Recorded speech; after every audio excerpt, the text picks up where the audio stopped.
The DJI Osmo Action versus the GoPro Hero 8 Black. Two flagship cameras that are on the top end of the action world. Now, both of these cameras can record up to 4K 60 frames per second. They both have fantastic electronic image stabilization, and heck, both are even waterproof down to over 30 feet. When you put it like that, it really begs the question, is the newer version of the original action camera worth forking out almost $100 more? Let's find out.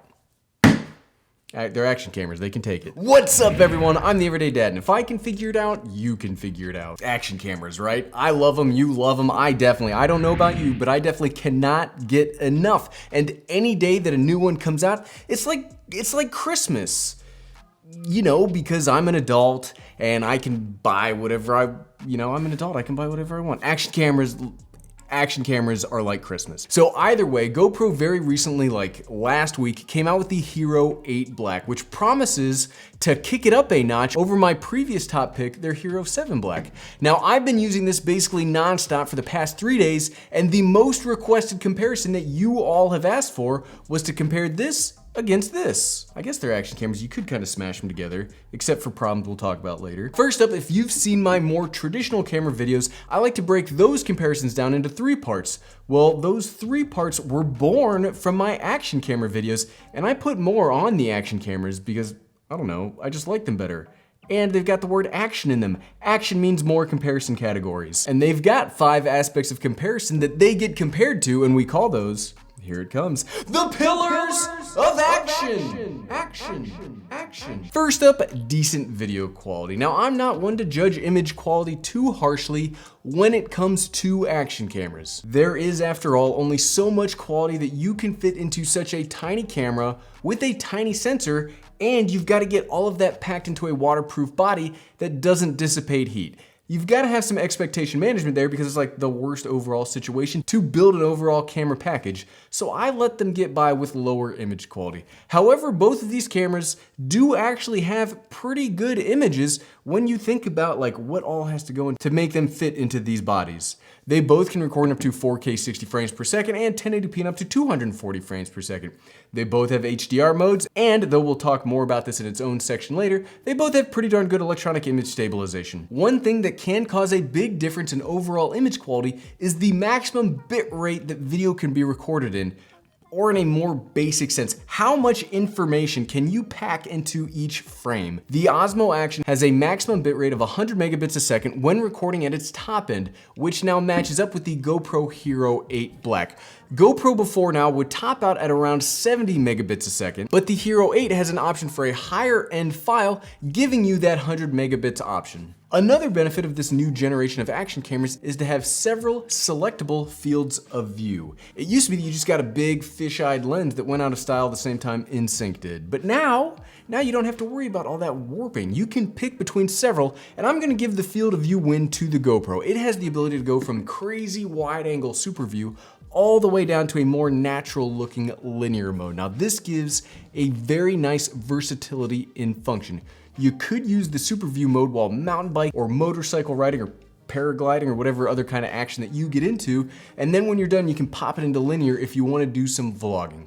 The Osmo Action doesn't really have selectable fields of view, but in essence you can kind of do the same thing by turning the de-warping option on and off. That'll go from a wide angle to a less wide angle linear type of mode. It's not specifically labeled as field of view, but it gives you roughly the same thing. When it comes to overall image quality, like the actual image you get, they're both pretty darn close. Now I do find the GoPro footage to be slightly more detailed and maybe a little sharper than the Osmo Action video, but it's close enough that I don't think there's much of a difference, especially after it's been uploaded to an online platform. I don't even know once this goes on YouTube if you're really gonna be able to see that difference. When it comes to the colors, I also find myself liking the GoPro colors over the DJI colors, but it has to be in good light. In good light or in bright sunlight, the GoPro looks better. However, it's been overcast a lot over the last few days out here. I mean, it's raining right now. And during that time, the GoPro looks kind of waxy for skin, where the Osmo looks a little less bad. I mean, neither looks great in compromised light, but the Osmo eases it out just a little bit. The next pillar we're gonna check out is actually something that matters way more to me than image quality, and that's ease of use. ease of use. Both the Osmo Action and the GoPro have pretty large usable touchscreens on the back. Both also have pretty similar physical button layouts. You've got a physical record button on top, you've got a power button, that's pretty much it. I mean, neither really has a physical button advantage over the other. When it comes to software and user interface though, that's where we're really gonna see some design changes that start to come into contrast. GoPro redesigned their user interface for the new 8 series, and it's different than past options. I'm not yet on the it's better than or worse than previous options train, but it does work in an attempted streamlined way. When you want to change resolutions and frame rates, you get a quick menu type of system where you can have pre-selected and designed like kits that you can quickly switch between, which is great, and it's an easy way to switch between preferred settings. But if you want to make a quick change, like you maybe want to change your white balance, you maybe want to change your field of view, it's a little more fiddly to make that because you've got to tap a very small little button next to that kit. Now the problem that I found while I'm out running, it's kind of difficult to use. Like really frustrating to use, because as you're running, like you're bouncing, it's hard to tap. Then when you got to tap that little thing, it's a little more fiddly. I appreciate what they're trying to do, but I don't know that I like it yet. DJI though has really created my favorite user interface in all of action camera-dom. It doesn't have the quick selects, but it has more of a swiping rotation selector than a tap selector. And while this might feel a little bit slower, it's far more deliberate, and maybe it is a tad slower, but it feels better because there's a smaller chance of error when using this system. I just find it so much better to use. Plus, I find that the rear screen, even though it's like physically smaller, it has like, the screen itself is bigger and nicer to use than the GoPro. Now, I mean, that's all subjective. User interfaces come and go, and they're up to everybody's own like individual like, what do you like, what do you not like? Some will like the GoPro, some will like DJI, the big, and I mean the huge difference in usability between the Action and the Hero comes down to these front screens. The front screen on the Osmo Action is not just, it doesn't just show you recording modes. This can be set to be a usable front screen that will let you frame and see your exposure from in front of the camera. Check this out.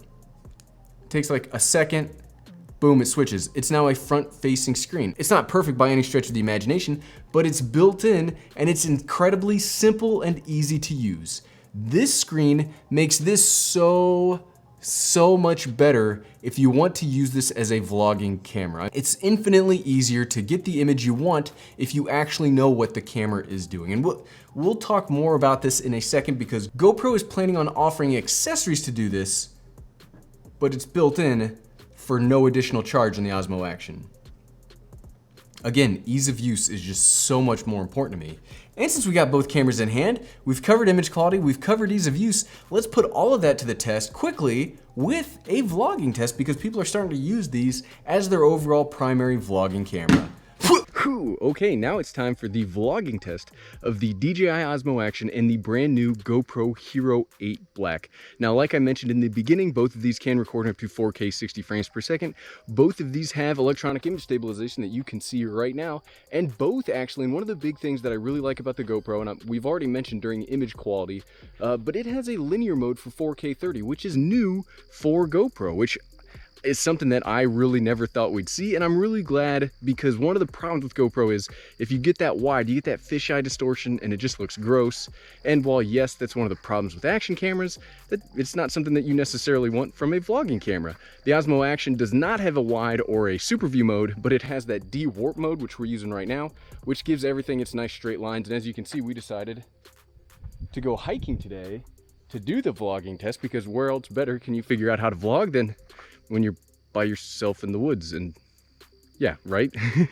But I do think both of these could work perfectly fine as a vlogging camera. One of the big benefits that you're gonna find in the Osmo Action that you probably already saw is it's got that front-facing screen. It just comes with it. Like, there's no two ways about it. It has a front-facing screen that you can use if you want to frame yourself up, if you want to make sure your exposure is correct. Let me know which one you guys like better. I do think the audio is pretty comparable on both. The GoPro now has a gigantic microphone in the front. Okay, I'm gonna keep going on my hike. You guys catch me back in the studio. And we're back. The rain stopped for just a little bit, thank goodness. The next pillar is compatibility with GoPro style mounts and accessories. This one's pretty weird. This is a weird one because normally when it comes to GoPro style mounts and accessories, The GoPro is the one that wins that. GoPro mounts, GoPro camera. However, the GoPro Hero 8 Black is a new body design. It's thinner and taller than the older models, and while it might end up working with the GoPro specific accessories designed for it, you might end up having some problems fitting it into older gimbals or cases and accessories designed for this style of body, this 5, 6, and 7 style of body. Yes, eventually all of those will be updated, but being an early adopter, you're probably gonna have problems. And what makes this weird is the Osmo Action is much closer in shape to the older designs and will continue to work with the older versions of accessories. I don't get it. When it comes to first-party accessories, the GoPro Hero 8 will have some pretty neat additions, like an accessory screen that we talked about earlier. It'll have a light and a production mod. That's great. Look, that is great, and it should give you some more functionality out of this camera. ... Because the screen, again, is already built into the Osmo Action.